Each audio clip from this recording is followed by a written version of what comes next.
মাইন্ডক্ষণ নির্দিষ্ট থাকে, সেই মাইন্ডক্ষণ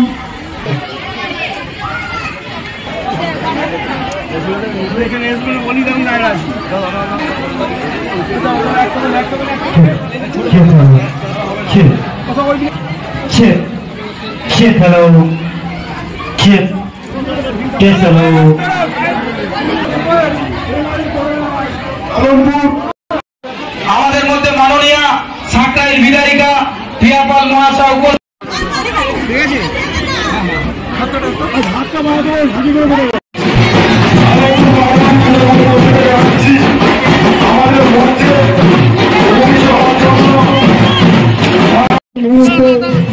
বাড়ার মাধ্যমে হাততালি দিন, একটু বড় হাততালি দিন। এবং আলমপুর পাহাড় নিচ্ছেন সুপর্ণা দাস। সকলে বড় বড় হাততালি দিয়ে অভিনন্দন জানান। সকল গ্রামবাসীদের কাছে আন্তরিক আবেদন। আচ্ছা, আমাদের কে আছে প্রিয়াপাল মহাশয়কে বরণ করে নিচ্ছে সাঁকরাইল বিধায়িকা প্রিয়াপাল মহাশয়কে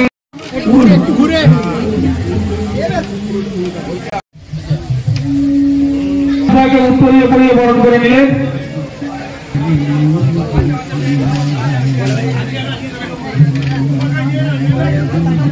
পরিচিতি অবশ্য আমি এমএলএ হিসেবে না, অনেক আগে থেকে, তাই সমস্ত সাঁকরাইলবাসী আমাকে দিদি বলে, তাদের আমাকে বলতে পারে।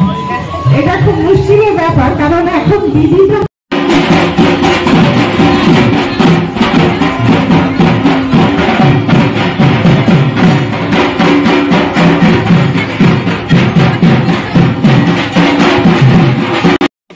পুজো। এটা আমাদের এই পুজো চলতে চলতে 212তম বর্ষে পদার্পণ করি। কিভাবে এত বছর কিভাবে আপনারা করছেন? কিভাবে বলতে আজকে না, আমাদের এই পুজো বংশ পরম্পরাগতভাবে চলে আসছে। শতাব্দী প্রাচীন এবং ঐতিহ্যমণ্ডিত, মানে আমার দাদু তার দাদুর পর পূর্বপুরুষানুক্রমে আমরা 212 বছর ধরে এই পুজো পরিচালনা করছি। এবং সকল গ্রামবাসীর কল্যাণ, প্রত্যেকের আরোগ্য, প্রত্যেকের ভালো, সমস্ত কল্যাণ মানুষ কামনা করে আমরা 212 বছর ধরে এই পুজো পরিচালনা করছি। এই সংস্থা বা ক্লাবের নাম কি? আমাদের এই পুজো কমিটির নাম হচ্ছে আলমপুর বারোয়ারি রক্ষাকালী পুজো কমিটি। প্রত্যেক বছর একই ডেটে হয় না অন্যান্য? না, আমাদের পুজোর একটা নির্দিষ্ট তিথি আছে। বৈশাখ মাস কৃষ্ণপক্ষযুক্ত শনিবার, বৈশাখ মাসের কৃষ্ণপক্ষযুক্ত শনিবার, এই তিথি ধরে আমরা পুজো করি। আপনার নাম? আমার নাম কৌশিক দাস। আপনি এই সংস্থার বা কমিটির কে? আমি কমিটির সদস্য। এত মানুষ, এত লোকজন আসছে ছোট থেকে বড়, কেমন লাগছে আপনার? আমাদের তো খুবই ভালো লাগে। আর সবচেয়ে বড় কথা, আমাদের এখানে খুব সুন্দরভাবে পুজো হয়। আর যারা উপোস করে, আমরা বেরো বলি, সে মানে 250 থেকে 300 সুস্থভাবে পুজো হয়। লোক তো 2000-1200 আর মানে 2000-2200 মানে বেশি জমায়েত হয়। এখন যে আমরা মানে সবাই মাকে নিয়ে এসেছি, এখন এবার সব বাড়িতে ফ্রেশ হতে চলে গেছে। 11টা নাগাদ সব চলে আসবে। তারপরে এইসব রাস্তা ফাস্তা পুরো একদম হয়ে যাবে। আপনার নাম? আমার নাম চন্দ্রনাথ দাস। আপনি এই ক্লাবের কে, কমিটির কে? কমিটি, আমরা কমিটির একটা সদস্য মেম্বার।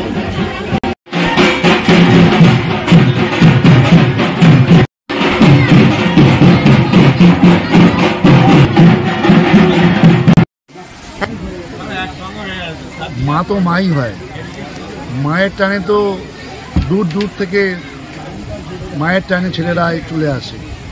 তাই আমরাও এমন কিছু দূরে থাকি না, মায়ের টানে আমরা এখানেও এসেছি। মাই পারে আমাদের সেই শক্তি দিতে, যে তার আশীর্বাদের যে শক্তি, সেই শক্তিকে সহায় করে আমরা এই সমাজে কাজ করতে চাই, কাজ করতে অগ্রণী ভূমিকা নিতে চাই।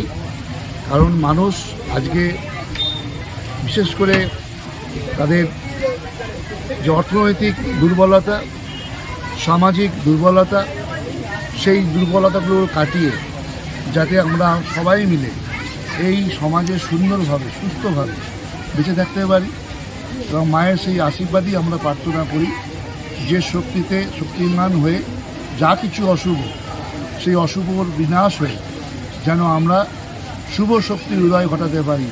একের সঙ্গে একের মিলনের মধ্যে দিয়ে আমরা এই সুস্থ সমাজ গড়ে তুলতে পারি। এটাই মায়ের কাছে আমরা আশীর্বাদ চাইব। আর এবং আমাদের বিশ্বাস মা আমাদের সেই আশীর্বাদ দেবেন এবং আগামী দিনে আরও বেশি করে যদি কাজ করতে পারি, মানুষের জন্য কাজ করতে পারি। আর এই যে বারোয়ারি সমিতি, আলমপুরের যে বারোয়ারি সমিতি, এই বারোয়ারি সমিতিও মায়ের পুজোর মধ্যে দিয়ে আমাদের সকলের ভালো করুক এই কামনা করে আমি আমার বক্তব্য শেষ করছি। সবাই ভালো থাকুক, সুস্থ থাকুক, শান্তিতে থাকুক, এটাই চাওয়া। আজকে আলমপুর বারোয়ারি রক্ষাকালী পুজো আমার অবাক লাগে। 212 বছরের পুজো, একটা ঐতিহ্য রয়েছে পুজোর মধ্যে, এবং যেভাবে ঠাকুর আনা হয়েছে তার মধ্যেও একটা ঐতিহ্য আছে। এখন যেভাবে মানুষ ঠাকুর নিয়ে আসে সেটা আমি আজকেই আস্তে আস্তে বলছিলাম যে বাংলার ঐতিহ্যটা হারিয়ে যাচ্ছে। তো এখানে এসে মনটা ভরে গেল যে এত মানুষের আবেগ, উদ্দীপনা এবং বাংলার সংস্কৃতি বজায় রেখে কিন্তু পুজোটা করছে। ভালো লাগছে, চারিদিকে লাইটের আলো। মা কালী সবাইকে রক্ষা করুক, যারা পুজো দিচ্ছে তাদের মনস্কামনা যেন পূরণ হয়, সবাই যেন ভালো থাকে। মানুষ কষ্টে আছে, প্রত্যেকটা মানুষের কষ্টে আছে, সবাইয়েরই কষ্ট আলাদা আলাদা রকম। কেউই আমরা বলতে পারবো না যে আমি কষ্টে নেই।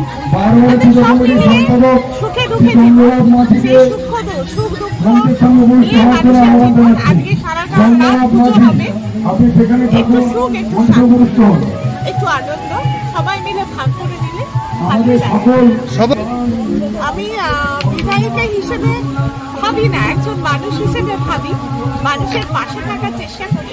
হ্যাঁ, অবশ্যই বিধায়ক হয়ে মানুষের পাশে থাকার সুযোগটা অনেক বেশি পেয়েছি, এটা অনেক বড় কথা। আর মানুষ ভালোবাসে, ভালোবাসা বিরলে ভালোবাসা পাওয়া যায়, সেটা আমি খুব উপলব্ধি করি। হ্যাঁ, নিশ্চয়ই এটা অনেক বড় পাওনা। আমি যে কাজ করে যাই না কেন, আজ এমএলএ আছি, কাল হয়তো নাও থাকতে পারি, কিন্তু মানুষ মনে থাকে। আমরা সারা জীবন অমর নই কেউ, এবং সারা জীবন কোনো পদ আঁকড়ে ধরে থাকি না। কিন্তু আমি চাই মানুষ যেন অন্তত, আমি যখন থাকবো না তখন অন্তত বলুক যে যে ছিল সে দিদি হিসেবে ভালো ছিল, কখনো এমএলএ ভাবেনি, নিজেকে দিদি ভেবেছে। আমি সবার মধ্যে দিদি হিসেবেই থাকতে চাই, মানুষের মনে জায়গা করে রাখতে চাই। তখন হয়তো আমি থাকবো। একটু কষ্ট লাগছে দিদি? হ্যাঁ, মানুষের জন্য কষ্ট লাগে, সবাই লাগে, সবটা করা কিন্তু মানুষ বলে 212তম বর্ষের অভিজ্ঞানী মা এইভাবে পুজো শান্তিপূর্ণভাবে মণ্ডপে উপস্থিত, আমি এদের সহযোগিতা যেভাবে করি সেভাবে করি। এবং